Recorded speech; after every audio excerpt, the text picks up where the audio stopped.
भारत को जिस वक्त पूरी दुनिया चांद पर पहुंचने की मुबारकबाद दे रही थी ना, उस वक्त वजीर आजम हमारे पाकिस्तान के कौम को $3 अरब की कर्ज या भीख मिलने की मुबारकबाद दे रहे थे। एक जो पाकिस्तानी है, जो पढ़ा लिखा पाकिस्तानी और पढ़ा लिखा इंडियन, वो कभी भी आपस में दुश्मन नहीं है। बिल्कुल ऐसे ही है, क्योंकि फॉरेन कंट्रीज में आप जाएं वहाँ पे मिलके रहते हैं, वहाँ पे मिलके रहते हैं, इकट्ठे खाते पीते, सारे मामला इकट्ठे होते हैं, ठीक है।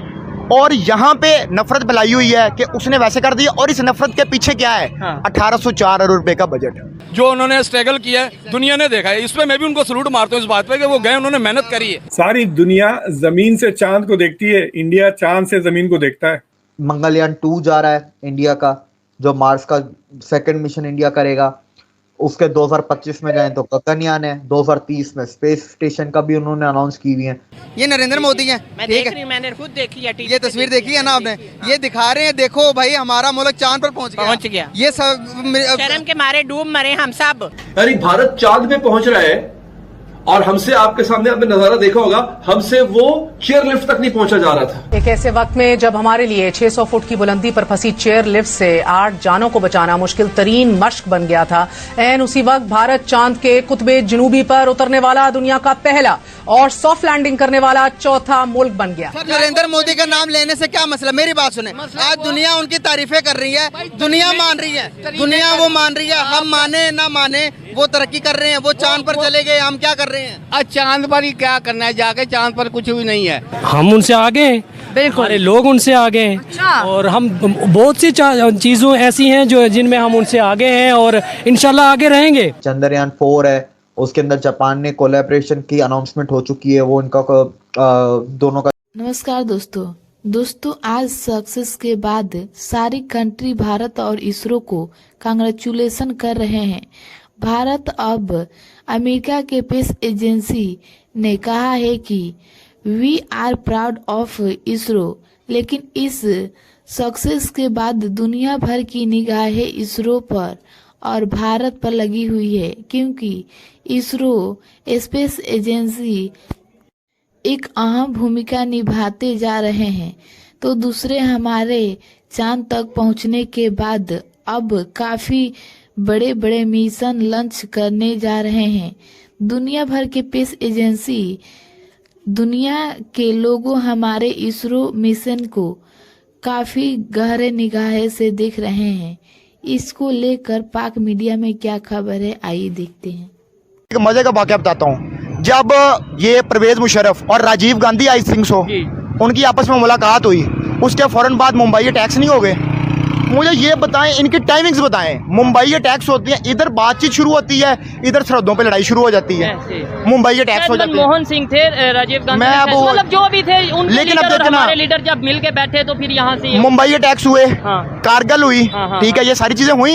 ये कब होती है? टाइमिंग्स पे देखें आप। जब भी कोई दो मुल्क बैठ के आपस में बात, देखो MU साइन करते, तिजारत होती, मुल्क के आगे पीछे होते मामला।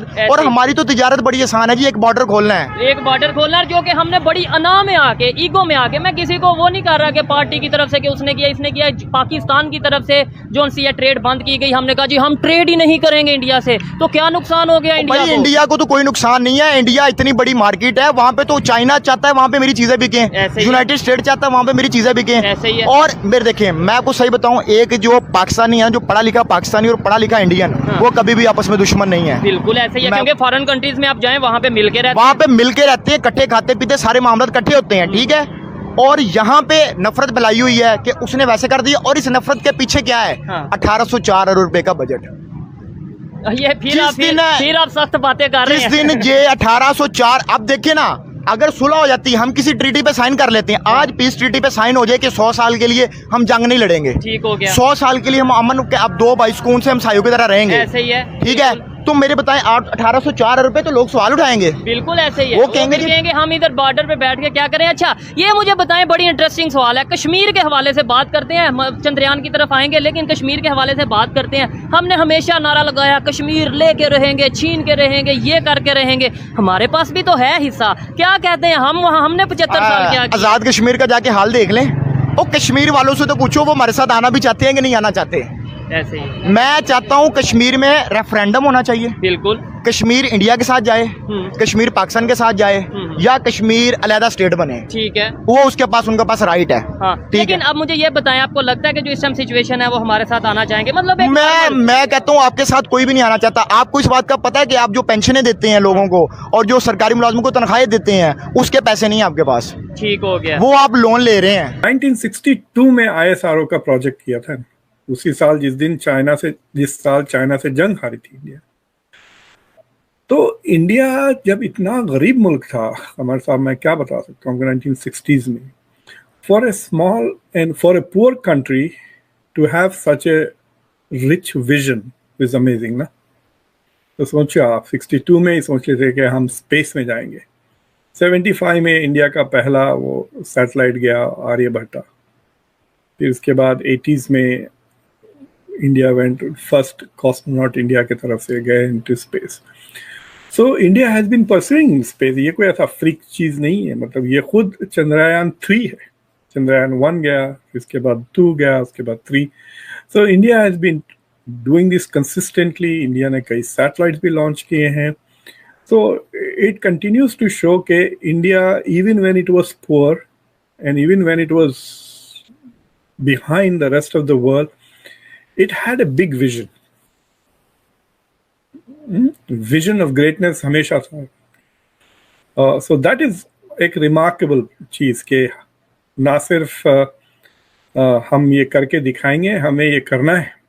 तो ये बात इस समथिंग, ये ना ब्राजील ने सोचा, जो इंडिया के लेवल के मुल्कों को देख लें आप, जो ग्लोबल साउथ के हैं, उन्होंने नहीं किया, जापान ने नहीं किया। They could have done it. अब कहते हैं कि no, we have the capabilities. Capabilities, it's like saying मैं चाहा तो 50 सेंचुरी मार लूंगा। अरे भाई, मार के तो बताओ, फिर देखेंगे। आप ये देखें कि कल जो सक्सेस हुआ है इसरो का ये मिशन, आप आज की दिन उठा लें, आज से इंडिया के रास्ते खुल गए ना। बंद दरवाजे जो थे वो तो खुले ही खुले, कुछ ऐसे दरवाजे बनाए जाएंगे जो सिर्फ और सिर्फ exclusively will be for India. Russia ने कहा कि ब्रिक्स नेशंस का स्पेस स्टेशन होना चाहिए, और कल ये ब्रिक्स में बात भी की मोदी जी ने कि ब्रिक्स का अपना स्पेस कंसोर्टियम होना चाहिए। America is the only country with fully active and functional space force. India ने भी 7-8 महीने पहले अनाउंस किया कि हम अपनी स्पेस फोर्स बनाएंगे, तो अब वहाँ पर भी आपको कोलैबोरेशन होती हुई नजर आएगी। चंद्रयान 4 है, उसके अंदर जापान ने कोलैबोरेशन की अनाउंसमेंट हो चुकी है, वो इनका दोनों का जॉइंट वेंचर है। फ्यूचर में आपको इजराइल, UAE ये आते हुए नजर आएंगे। ISRO is helping Australian space agency to develop its technologies and to grow.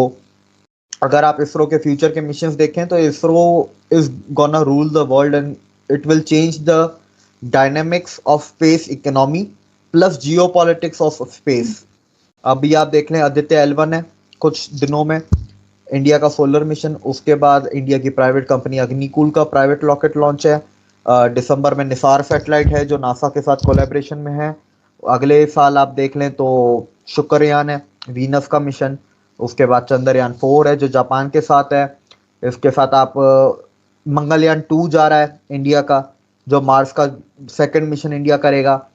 उसके 2025 में जाएं तो गगनयान है, 2030 में स्पेस स्टेशन का भी उन्होंने अनाउंस की हुई है। तो इंडिया के मिशंस लाइन अप है अप टू 2032। तो they will be achieving and making records every single year from now on.